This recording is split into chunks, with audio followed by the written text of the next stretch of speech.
কাতলা মাছ হচ্ছে বাজার করে, এটা হলো কাতলা মাছটা রান্না করে দিই। আর কী কী দিয়ে রান্না করি সেটা দেখে নাও, পুরো ভিডিওটা কিন্তু দেখো। ওকে, হ্যালো বন্ধুরা, সবাই কেমন আছে? আশা করি সবাই খুব ভালো আছে আর আমি খুব ভালো হয়েছি। তো দেখো, আজকে কাতলা মাছ নিয়ে এসছে বাজার থেকে। কাতলা মাছটা রান্না করার জন্য আমি এখানে দেখো বড় বড় দুটো, অনেক বড় বড় দুটো কচুর গাছে কেটে নিয়েছি। বড় বড় পিস করে একটা টমেটো কেটে নিয়েছি আর দুটো মাঝারি সাইজের আলু কেটে পরিষ্কার করে নিয়েছি।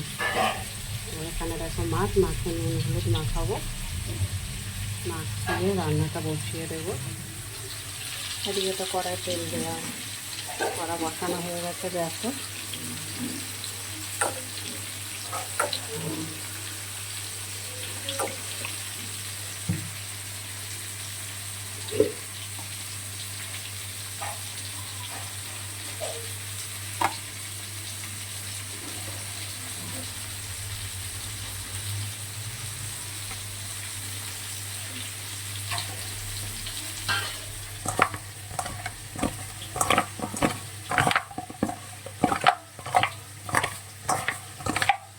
মাছগুলোকে ভেজে নিয়েছি ভালো করে। আর এখানে একটু কালো জিরে গোটা সাদা জিরে ফোড়নে দিয়েছি, দিয়ে আলু আর কচুটা দিয়েছি, টমেটোটা কেটে রেখেছিলাম সেটা দিয়ে দিয়েছি।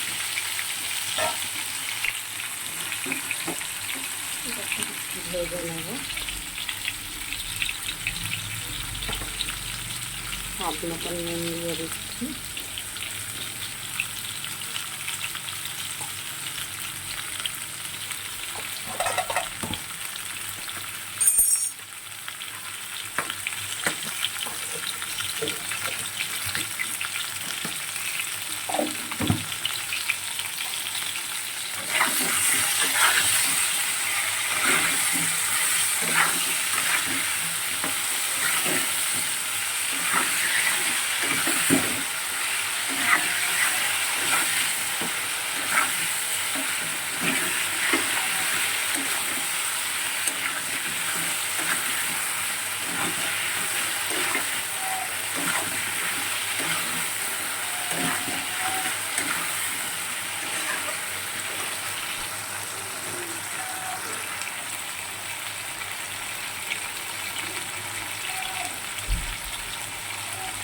এখানে দেখো আদা বাটা, জিরে বাটা, ধনে বাটা সব একসাথে মিশিয়ে 2 চামচ দিয়েছি, দিয়ে আর লঙ্কার গুঁড়ো, হলুদের গুঁড়ো, জল দিয়ে গুলে রেখেছিলাম কিছু সময়।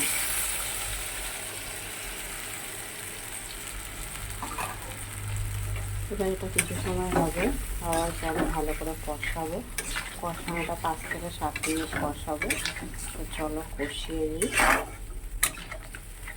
ভালো করে। একটু ঢেকে দেবো কিছু সময়। দেখো প্রায় 5 মিনিট পর ফিরে এসেছি।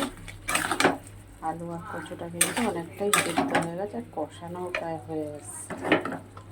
একটু কষাবো।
এবারে জল দিয়ে দেবো।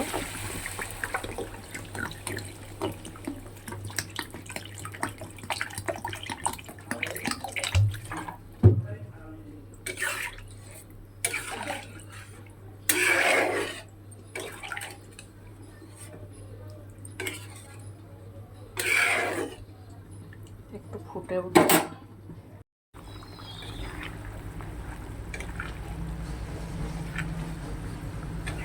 ভালো করে তরকারিটা তো ফুটে উঠেছে,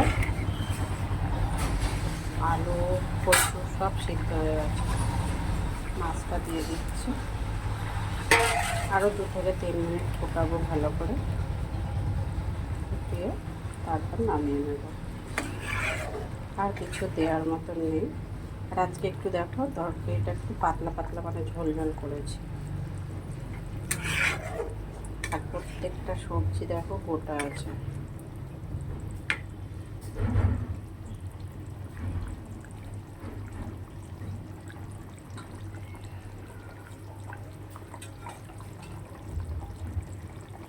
তো বন্ধুরা, আর ভিডিওটা বেশি বড় করলাম না, এখানেই রাখছি।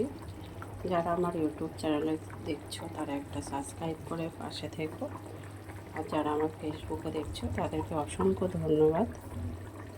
যারা যারা আমার পুরো ভিডিওটা দেখেছো তাদেরকে অনেক অনেক ভালোবাসা আর ধন্যবাদ। আর ফেসবুকে যারা দেখছো তারা অবশ্যই কিন্তু একটু ফলো করে সাথে থেকো, এইভাবে পাশে থেকো, তাহলে অনেক দূর অবধি সবাই সবার সাথে চলতে পারবো। সবাই ভালো থেকো, সুস্থ থেকো। আবার পরে দেখা হবে কোনো একটা ছোট্ট ভিডিও নিয়ে। টাটা।